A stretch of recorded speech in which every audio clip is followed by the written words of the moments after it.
Welcome to this month's Project Home DIY. I feel fall coming in the air, so of course this month we're going to be doing a fall project. As you can see in front of me, I have everything that's going to be coming in your box. If you're a brand new subscriber, welcome. We're glad to have you. My name's Christine, the owner and curator of all of your Project Home DIY boxes. I will also take you through the entire creation process from start to finish. So, if you are new, also, you will have a starter kit, which will include a sanding block, a paintbrush, and a hot glue gun that you are going to need this time, so make sure you plug yours in. And those items will be reused each month. If we do have a project that includes gluing for those current subscribers, I will include an extra glue stick each month. So you will have those on hand. The only other extra things you're going to need outside of what comes in the box for this month's project are a pair of scissors, water if you need to rinse your paintbrush, and a tape measure. And this is just to keep things straight on your board. I always like to have a wet rag with me just to clean up if I can, and I'm actually wearing a paint shirt today. Those of you that have painted with me before, I usually don't, but just decided to wear one. So let's get started. You will receive a 14 by 14 plank, heavy duty, nice piece of wood in your box. This is going to be your fall harvest wood hanging sign for either your front door or on the wall, or you can even set it up in the corner of your fall decor, whatever you'd like to do with it. So let's get started. And our first step, we do have a lot of colors to paint this month. So those of you that are new, you will receive an ivory in your box. If you're not new, you've already gotten ivory from a past project and even last month's. So please grab this and use this again. Sometimes I will do that on the projects just so I don't overload you guys. I don't want you to have 5 or 10 of the same color hanging around. So if I know we just did it, I keep track and make sure that you have it. So newbies, you guys will be getting the ivory. So you actually get 5 paints in your box this month. So the first thing, and the stain. This is super fun. Actually, it's a faux stain. I'll tell you all about this. But that's going to be our first step, is the stain. So find the top of your board, whichever top you want to use, the front side, whichever you'd like to use. And we are going to place the stain part first, and then we'll do our black, and then we'll do our accent color, either green or orange, whatever you choose, or do both, and gray.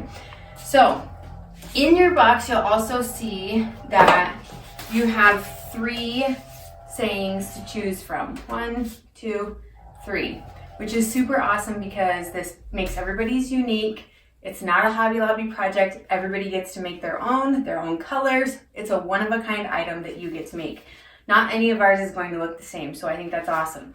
I personally am choosing Hello Harvest. And so when I am going to use this one, this is where your measuring tape will come in handy. I just want to make sure that I make the stained section in my board big enough for this word harvest to fit in. So I'm measuring, and I think I'm going to do like a 3 3¼ inch area. So another thing that would be handy would be a pen. Thank goodness I have one right there. So 3¼ inches, and I'm going to just mark that where I want that part to go. So remember, this is your your floral arrangement's going to go in the top wherever you'd like it, and then the word hello or harvest or happy, whatever one you're using, will go in the dark part, and then you'll have your stained section. So just keep that in mind.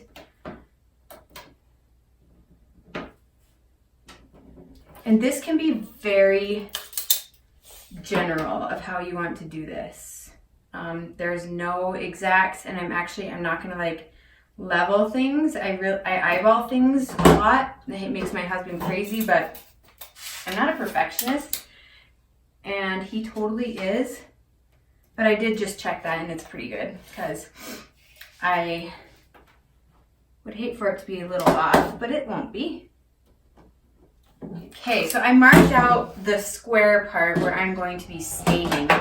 And it's okay if you go over those lines as well. You can actually stain the entire board if you feel like that's what you'd rather do, or just stain the top or just that center part.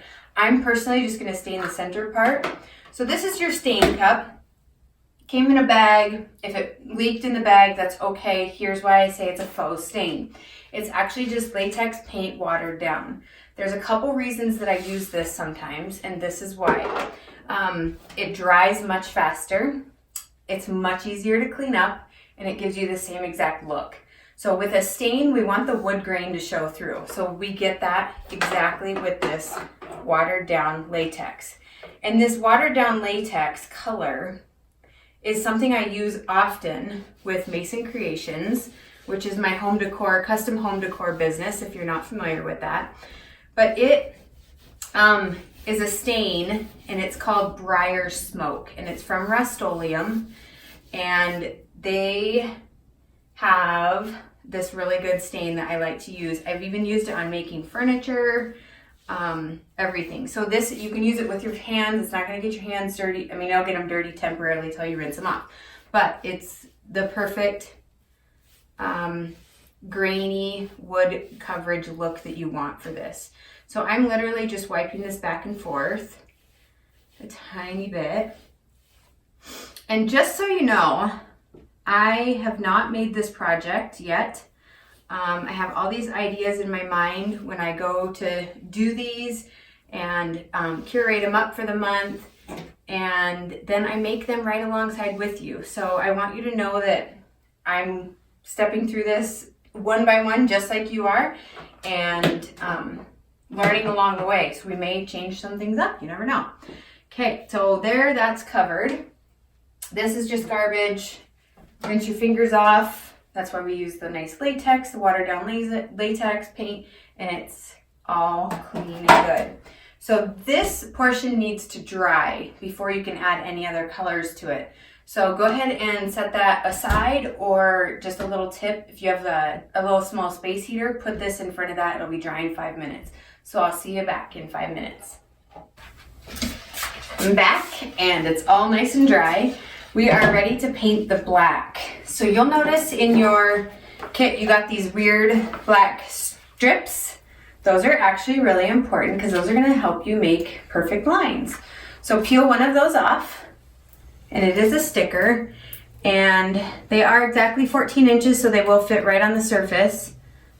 Exactly. And cover up those lines that you drew and go straight across on the inside, because the black is going to go on the outside. So we're covering up the Briar Smoke stained area. Just double checking. I kind of felt like this end was a little high.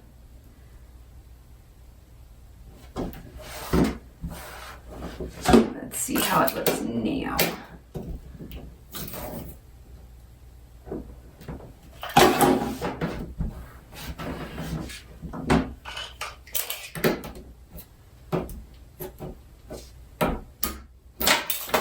Still a little high. Okay. All right, you want the edges nice and secured down good.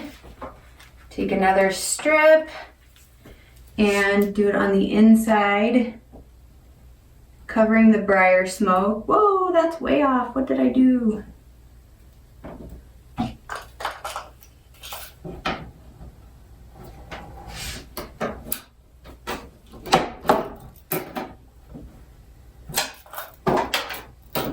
My line is way off, so I'm just remeasuring that real quick. Okay. And sometimes, you know what, if your letters go over the black part, it's totally fine too. Because you can take the opposite color of paint and paint that little piece that hangs over. So like if this S were to hang over a little bit, you could paint this part black and this part ivory or whatever you'd like to do. So that's kind of fun, adds a little fun look to it. Let's see, just double checking. And at the beginning, of course, I said I didn't measure, but here I am measuring a lot. Okay, so this majority part of the board is whatever color you prefer. I'm going to be using black, and I will also be covering the whole edges with the black, okay? So it will all get covered on the black.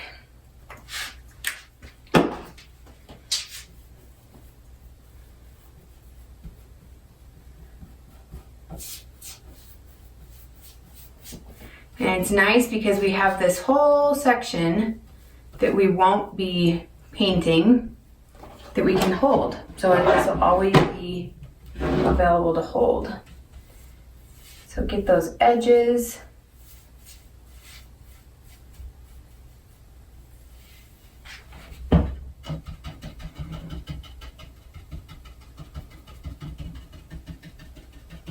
Careful when you're going over the briar smoke area that you don't get black on that clean part. Just stay a little bit away from it. So I'm a really random painter. I like to get coverage first and then go back over and make it perfect. That just helps me get a good area covered. If you do get some black on the briar smoke, just leave it, because you can sand it off with your block. So this is what I mean when I like to go back and smooth it out. So I use the extra paint on my brush to do the sides, and then I'll smooth this out. Okay, and here I go along the sides more. I love that we're combining cool and warm together in this project. You can see in the foliage, there's darker colors in there. I love the black. I love adding that in there. It is still only September 1st or 5th or 6th or 7th or 8th or 9th or whatever day you're doing your project. And so I don't feel like we're ready for like super fall yet. So this will give us a little in-between look. So again, I smeared it everywhere. I got extras on my brush. Now I'm going to go to the side.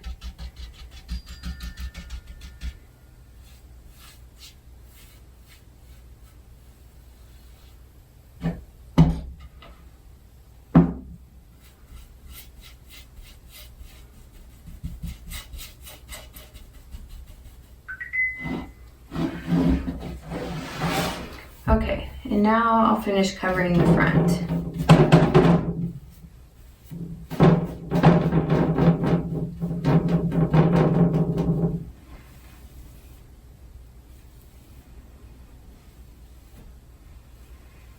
Smooth out those paint lines.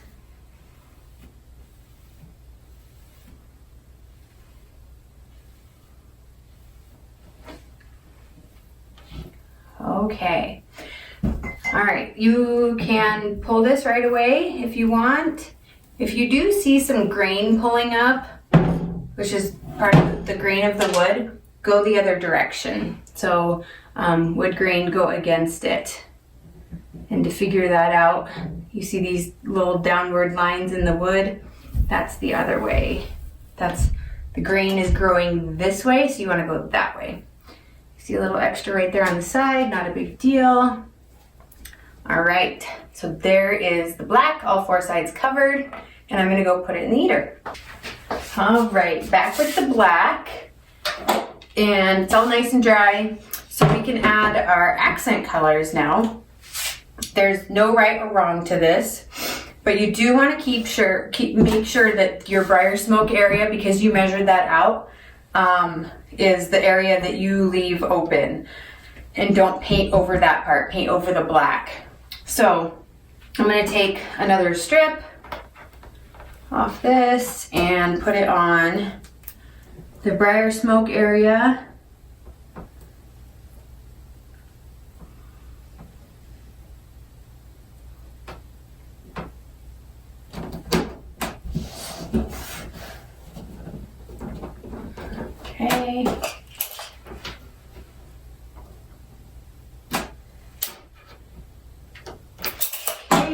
like that. And then another strip.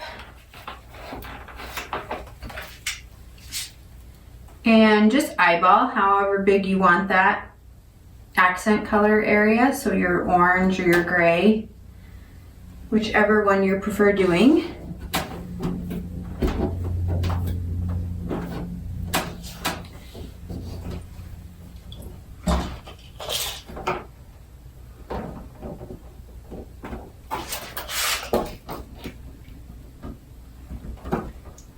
I should go and get my square out because that would be a lot easier than this, but that's okay.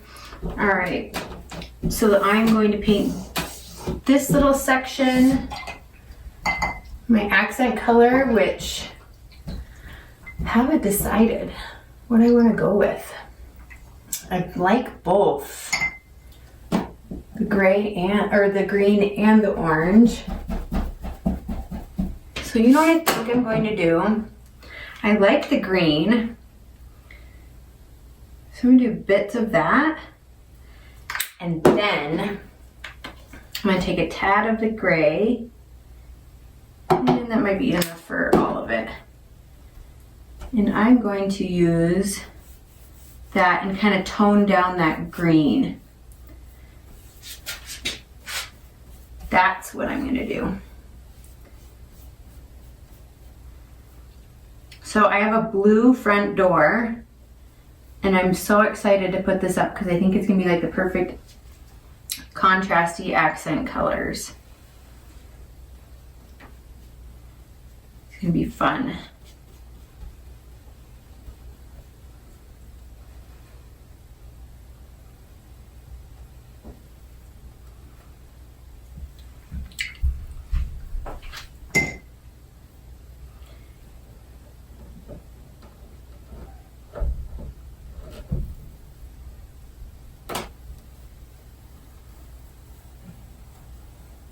Yeah, I definitely like that. So you have the ability to do any color you want. And here's a little tip. If you do get a little bit of bleeding underneath, just scrape it with either your fingernail or what works really good is an X-Acto knife. And it just cleans that little edge up. So scrape all that. There's the green, dry time, and then we do gray, then our words, and our greenery, and our hanger. Now for the last one, I'm gonna do a strip for the gray. It's gonna go right below the green. So I'm gonna cover the green up. This is why it's really important for the green to be for sure dry.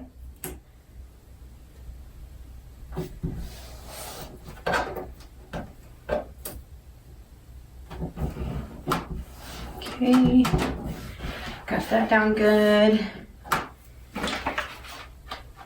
And it doesn't have to be the same exact size as the green, and I'm not going to measure that, I promise you.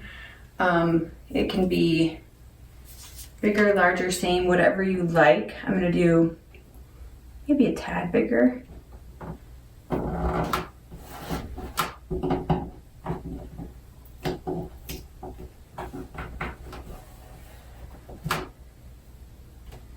Oh, I'm happy with that. Okay, and here's for the gray.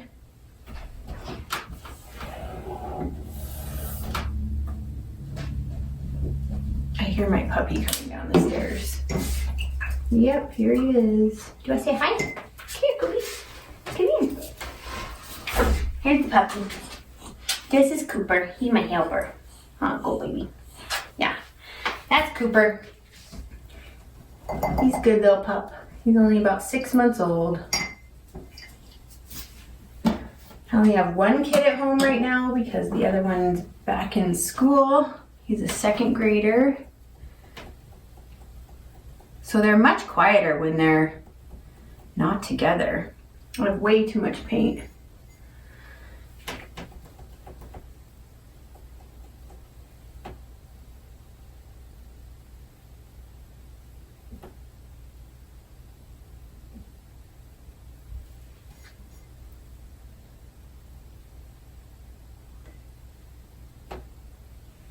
okay.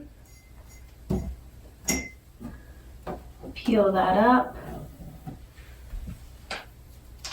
And you can let those dry on there. You don't have to peel them up right away. But I'm a instant gratification kind of person and I want to see it now. So I like to peel it up.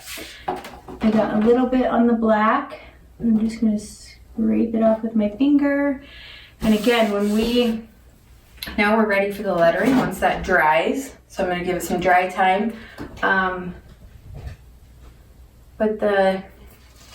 We will take our sanding block and go all around it and rough it up just a little bit. So these perfect little edges won't matter one bit. So don't be stressed about that at all because it'll turn out. So there is the 2 layers of color. All right, gray is dry. So we're going to do our last step of painting, and that would be doing the wording and putting that on. So before you do that, make sure that you take your sanding block and just sand a little bit where you painted. That when you paint has water in it and that pulls up grain of wood. So this sanding block just takes those little tiny splintery pieces back off, and it makes the vinyl sit a lot flatter and easier to for the paint lines to stay nice and crisp.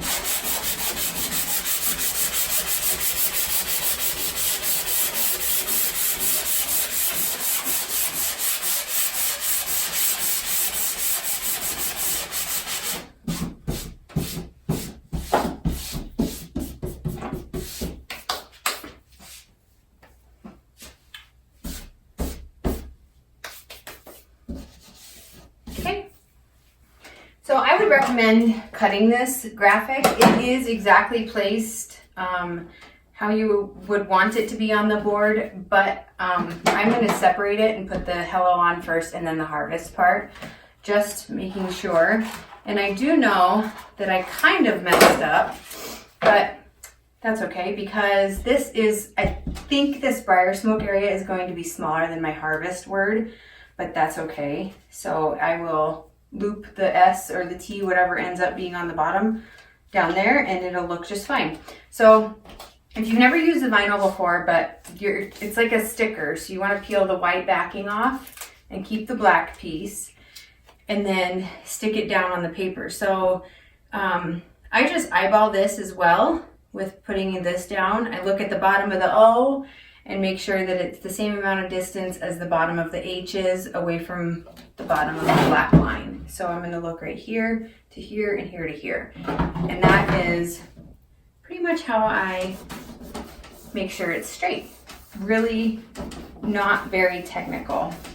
But then again, I'm really good at eyeballing things. Even if they're like 1/8 of an inch off or a 1/16 of an inch, I can see it with my eyes. Just peel one of the corners with your fingernail, peel that up, and you'll peel what's called the transfer tape off of there. So peel that up. If you happen to peel up a corner of the letter, just rub it back down. So make sure those are rubbed down nicely because you don't want any bubbles underneath there. And any extra vinyl you can cut off of this saves you from peeling up more on your board. So make sure you don't get any closer than maybe 1/4 of an inch to the letters because you do want some space for painting. But you can cut off a lot of this. Also helps with placement. And just sometimes, when the vinyl's being made, sometimes like these tiny little pieces of the E get lost. Just a little trick I've learned over the years. You can scrape out, I'm going to cut a little of this top of the H off because it's getting pretty close to the hello. And I want to paint these at the same time. So we'll just make sure that this doesn't overlap any of the lettering on the hello. But what I was saying is this little E, sometimes those pieces get lost. And that doesn't ruin anything, but you can totally, once you have your vinyl placed, and yep, the S and the T are over the line, so I did a really bad job. But I still think it's gonna look cool. So I'm just looking on these ends, making sure it's kind of centered. You can go to the right, you can go to the left, whichever direction you want. My S and T both do go into the green. I'm totally okay with that because I am painting this ivory, so that's cool. But back to, if you lost an E, so when this transfer tape is on there, you can cut out an imaginary piece, and then when you peel your transfer tape off, keep that imaginary piece in there, and that will make it filled in.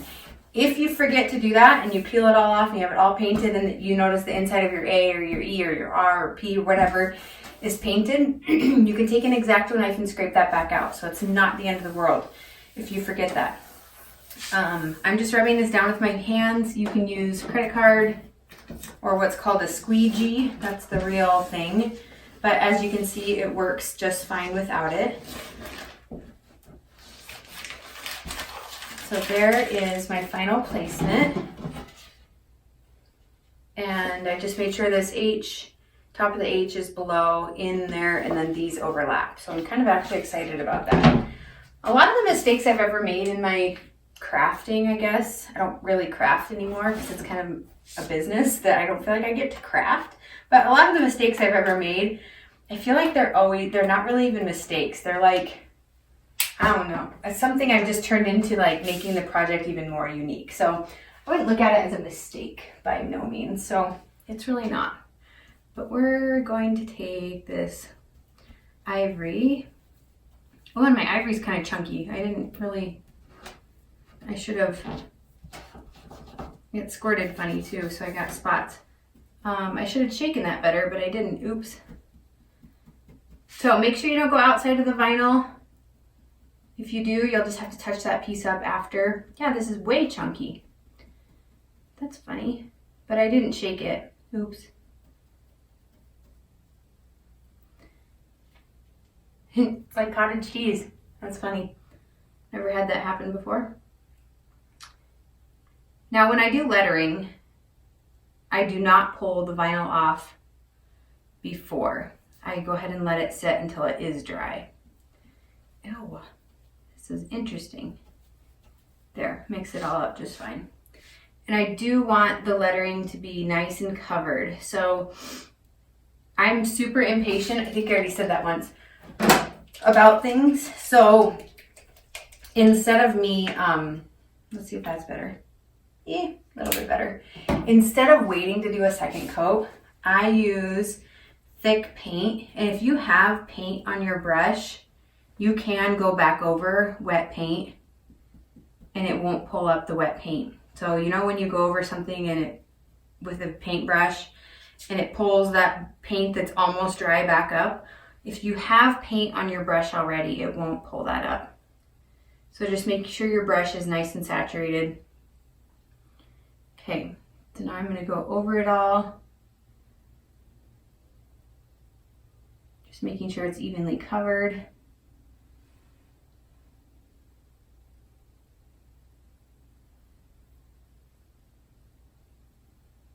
And I like that. All right, so time for that to dry. And again, I don't peel the vinyl off now. I will tell you a little trick. All these paints that we do use are matte or satin, so they have very small amounts of, I guess you'd call it plastic in them. The higher gloss has a tendency to peel up your letters when you do peel the vinyl off. When I do have to use a paint like that, some of the metallics that we get in these little bottles, those will peel up if they are dry and you peel it dry. So those I recommend peeling wet, but when you peel wet, it's much trickier. You have to be very careful not to drop a vinyl piece in on a place that's not supposed to have it, and it makes it a little bit trickier. But some paints you have to do that with. These are matte and satin and they don't peel up. So just a trick I've learned over the years of using many gallons of paint.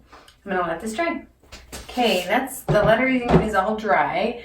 I have mentioned a couple times an X-Acto knife, and it's kind of a super useful tool when doing this stuff. It really just works for a lot of things. So when you go to peel your letters, just nicely peel them off. And the insides of the letters, you can use the tip of an X-Acto knife and peel them up. Another handy tool.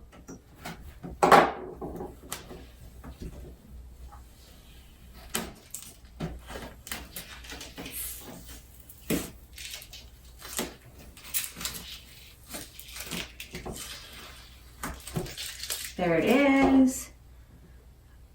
I'm loving the overlap.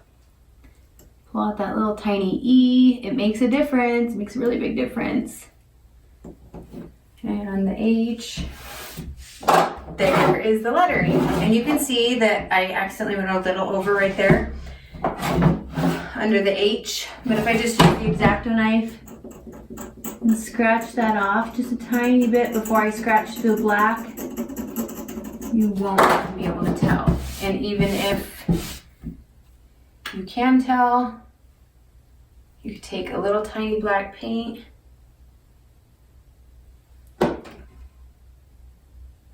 and just fill it in, which is what I'll do. And yes, I just use my finger. I'm very resourceful with that. Okay, so there is your final wording. I think I love it. I cannot wait to put this up on the door. Let that piece dry. So let's work on the back. And I say this part before the green because we need to put the sign down on its face. This is going to be the hanger that we use. You'll have lots of extra. I have not done this yet, but my idea is I'm going to cut it. That's why you need the scissors. I'm going to set this out of the way. I'm going to cut it. And I want just like a, I don't know, 4-inch piece. So I'm going to follow right along. It does not have to be perfect cutting either. I like frayed edges. I want to bring some of those out. Make it look a little more rough, but I'm going to do 1, 2, 3, 4, 5, 6, 7 boxes. How about that? That's a good measurement.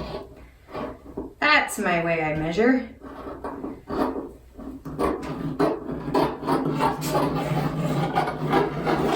Okay, oh, I feel like the fabric lady at the store. I could probably get a job there. Okay, so that's gonna be that. And I'm gonna pull apart these edges just a tiny bit to rough it up. Make it not look so cut and new and pretty. I like the old look. Okay, and then I'm gonna take our sign and flip it over. And this is where you'll need your hot glue gun.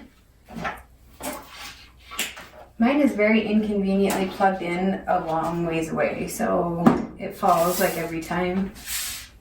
Oh, and I just got paint on me. Okay, and this hanger we're just going to hot glue on, so I'm going to focus on maybe doing it there and there, so like about 1 inch away from each side. So put some hot glue down, put that down, and I would just kind of fold over the edges a little bit and liberally hot glue that sucker down. Let that set for a minute, and then you can stick your fingers in it like I always tell you to do. If you're new, I always suggest when you use hot glue guns, see I might be folding this back and forth and putting hot glue on both sides, you can not burn yourself by licking your finger first before putting it on the hot glue, because then it doesn't stick and you won't burn yourself. And then you can press it down and make sure it's stuck really nicely, and it keeps it clear. So that's always good when it looks good on the back too.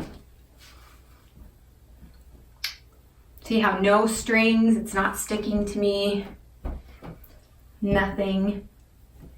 And I know it's stuck super good to that. If you want to and you have a staple gun, you can put a couple staples through the back, totally up to you. This will hold just fine as long as it's not being tugged on, which it shouldn't be. And that is that. Let's see what it looks like. Perfect. Okay, one more step. God, I can't wait to show it to you. Well, you've already seen it on the door, because that's where the pictures are going to be taken. So So you've already seen the final. I haven't got to see it yet. Okay, this is our last and final piece. This is so weird. Craft stuff is called the weirdest things, but this is actually called a spray. I have no idea why. This is a spray. So your spray is meant to go in a bouquet. Maybe that's why, because I wanted to rhyme. I don't know. Anyways, so this spray is meant to go in a bouquet, but we don't want this part. So I'm going to fold it back because I don't want it. Okay, it's going to be ucky and in my way. And then I'm just going to spread these leaves out to go the other direction. So then it'll kind of be like a one-piece thing.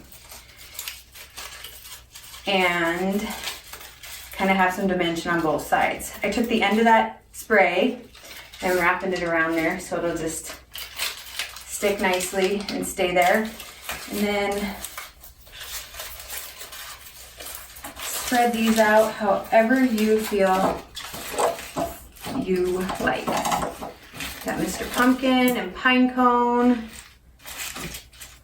And I don't feel like you can go wrong at all with this. And I love it. Okay, now I like to set stuff down before I just smear a bunch of hot glue, and I see where it's hitting on the board. So I know it's hitting right here, and that's where I'm going to put the hot glue. Another trick for your hot glue gun, melt the tip of the new stick before you stick it in, and it won't keep falling out the other end. Ta-da! So I know I can stick it right there because I feel a piece that is staying there. And then I'm going to put some under this leaf.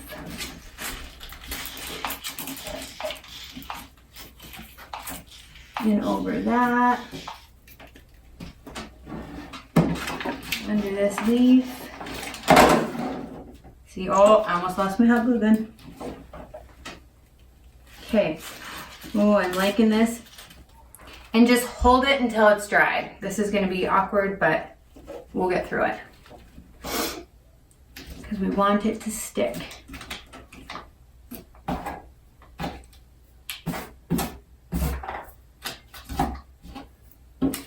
Getting the strings off.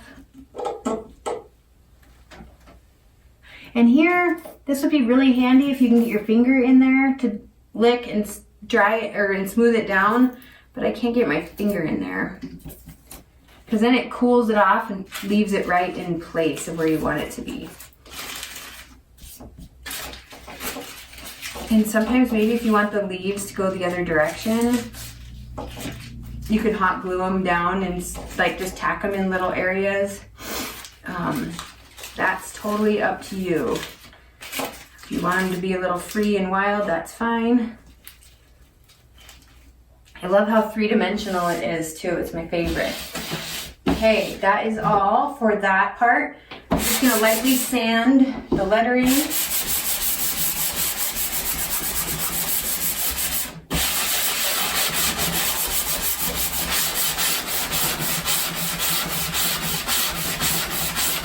And I will also sand the edges because it takes the black back off and I like that way.